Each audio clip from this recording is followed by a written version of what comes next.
Hello, in this video we'll be looking at All Apologies by Nirvana. So the first thing we want to look at is the tuning that Kurt Cobain has on his guitar. So it's drop D plus a half step. That means the low E string is D flat, A string is A flat, D string D flat, G string G flat, B string B flat, and E string E flat. So basically everything's gone down half a step when compared to standard tuning, except for the low E string, which is drop D. So you'd start by dropping that string down to D, and then dropping all the strings down a half step. Okay, so once the tuning's in place, the song only really consists of a riff and two chords. So what I'm going to do is demo the riff, and then we'll zoom in and look at it in a bit more detail.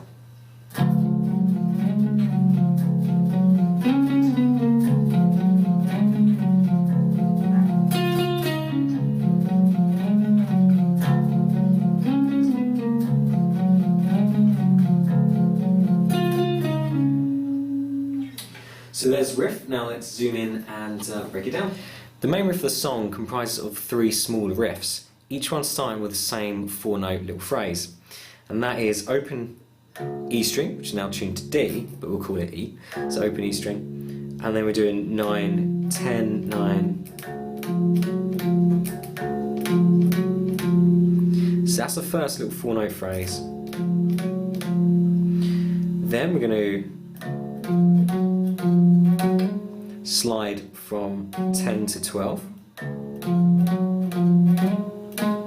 then pick the 12 again, and then go 10, 9. So we have the 4-note phrase, 0, so on the E string, 9, 10, 9, then the second part is slide up, 10 to 12, re-pick, then back for 10, 9. So it's slide, pick, 10, 9. So first 4 notes, and the second half.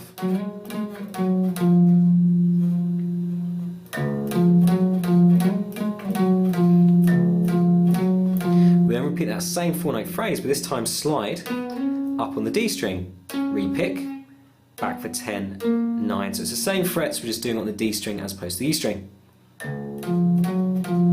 So first one. Starts exactly the same, the first 4 notes, but then slide up on the D string, re-pick, back to the 10, and then 9. So put them both together.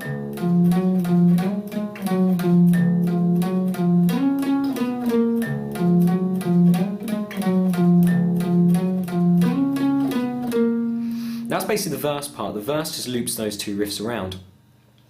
The intro changes because we do have this third riff, which again starts the same. Open E string, 9, 10, 9. Then goes down to the G string, fret 11, fret 9, and then 12 fret on the D string.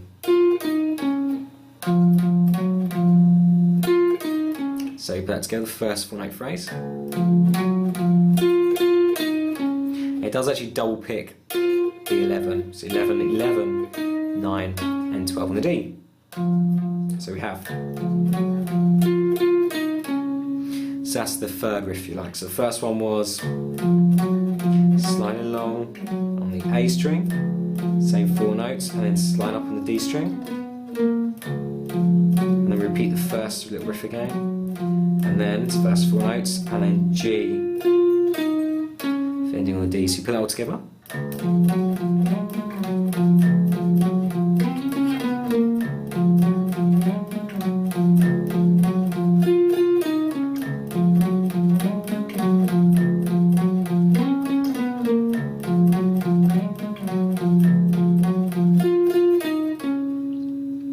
And that is the whole of the intro. It just loops it around twice.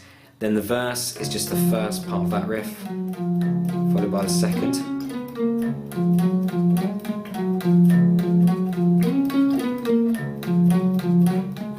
Around it goes.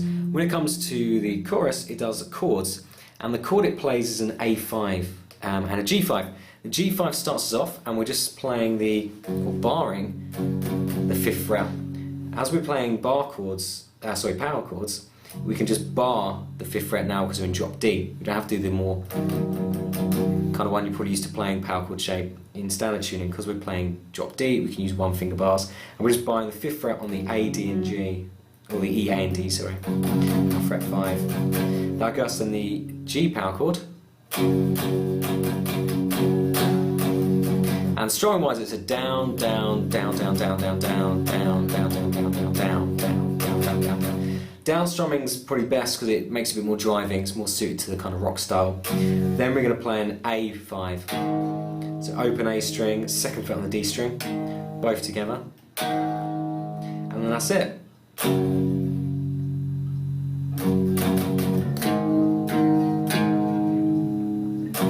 And that's it for the chords. That's it for the song. Just the two chords for the chorus and then the main riff for the bulk of it.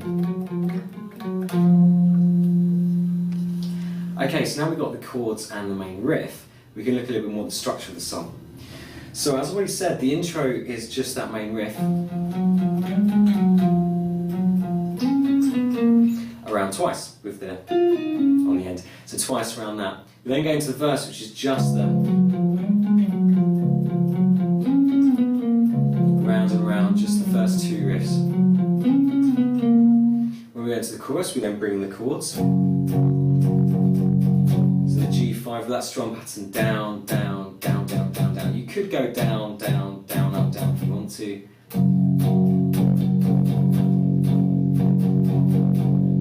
So just playing that G. Then it goes to the A. And then back to the riff. Now the second verse, it plays the riff like the intro. So the first time around it puts in so the third riff comes in. It then goes back to just looping the first two again for the duration of that second verse. We then go into the chorus again, doing the G5, then plays the A5 4 times with quite a big gap in between, so a 2-bar gap. So 4 times around that. And then we go into the interlude section, which is the riff again. Basically like the intro, it does 3 times around the full little riff, 4 times around that, then back to the standard riff. That's pretty much the song. Just have a little listen to it, try and put in these variations when they occur.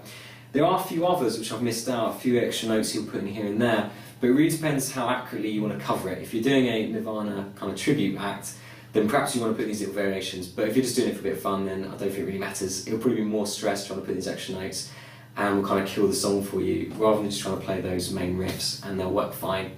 So that's it for All Apologies. Any questions, put them in the comments below. Otherwise, I hope to see you in a future video. Cheers!